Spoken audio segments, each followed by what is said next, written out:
Hello. So it is no secret that the theater performance world is extremely competitive. And as a theater performance major myself, I'm finding that there are endless possibilities and challenges when pursuing a career in theater performance. Like the fact that the number of theater performance majors graduating per year continues to rise.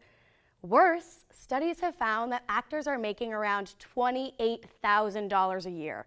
To put that in perspective, that's less than sanitation workers, postal carriers, and apprentice plumbers are making in New York City.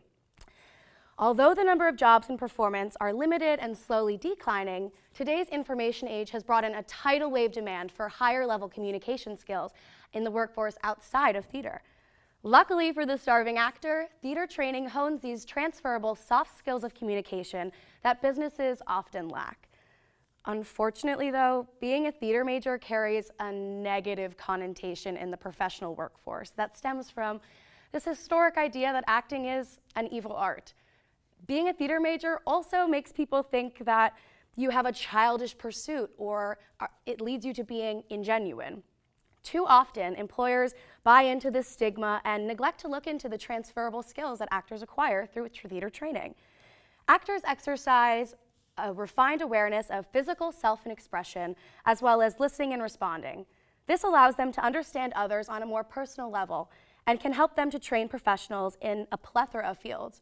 For example, recently actors have enacted empathy training to physicians so that they can better communicate with their patients and their patients' families. Similar training can be used with managers so that they can create stronger and real relationship with their own employees.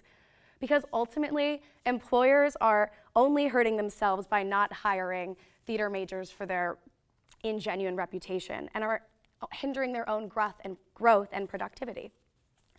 Now, let us consider a typical business organization. It's not necessarily an easy place to maintain these interpersonal relationships. Let's consider diverse communication styles, cultural expectations. We've got a lack of time to develop real relationships in our cubicles. And then, of course, today's heavy reliance on written and electronic forms of communication. All of this communication is extremely contradictory to the natural ways that humans traditionally create and maintain relationships.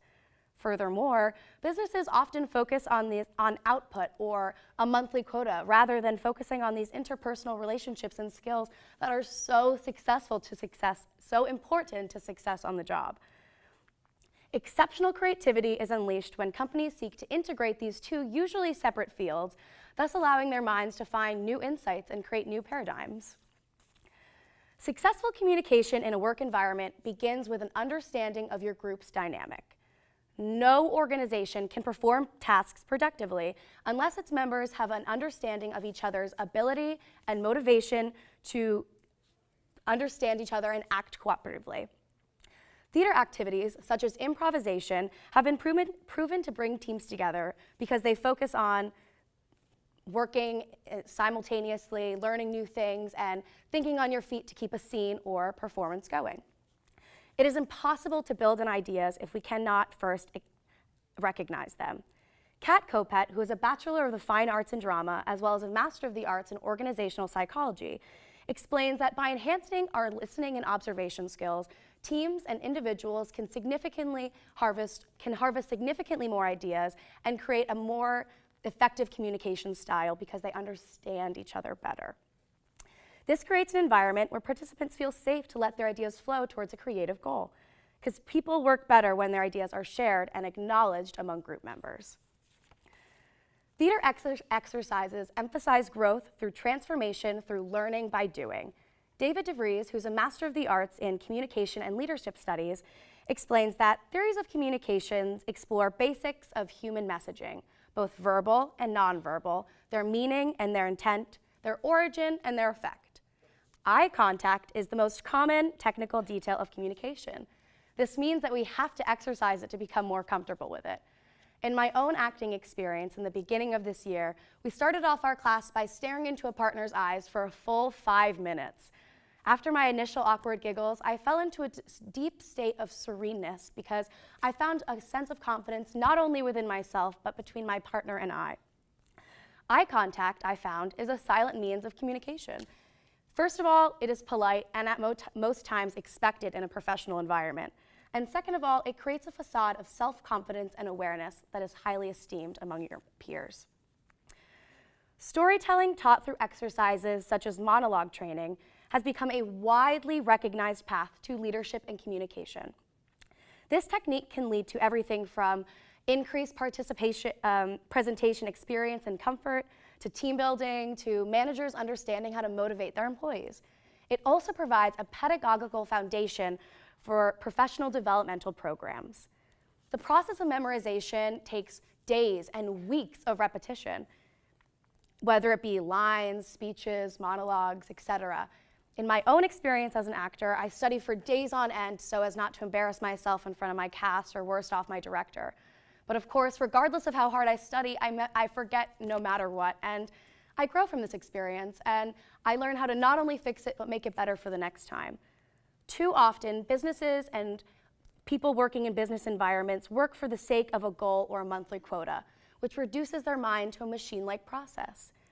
Let's think back to the beginning of the year when we learned about banking education as described by Paulo Freire. Banking education limits students from expanding their knowledge and accessing the right side of their brain because of memorization without intention.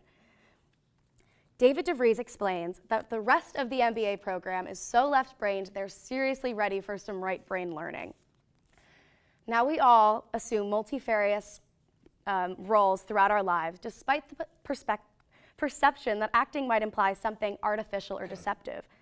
If we are smart, we engage in these roles with energy and authenticity, because at some point, we will all be required to perform, just as I am doing for you today. You, as my audience, are just as important to the success of my speech because of the energy that we share in this room. Consider this energy as a listening and responding, or a give and take that lives in any professional environment. In today's global information-based economy, the expectation is to effectively get the message across. Steve Jobs once stated, in a culture driven by media and information, the way the words are spoken are just as important as the ideas being conveyed. So you tell me, does making your communication skills stronger make one ingenuine and unemployable? I don't think so. Thank you.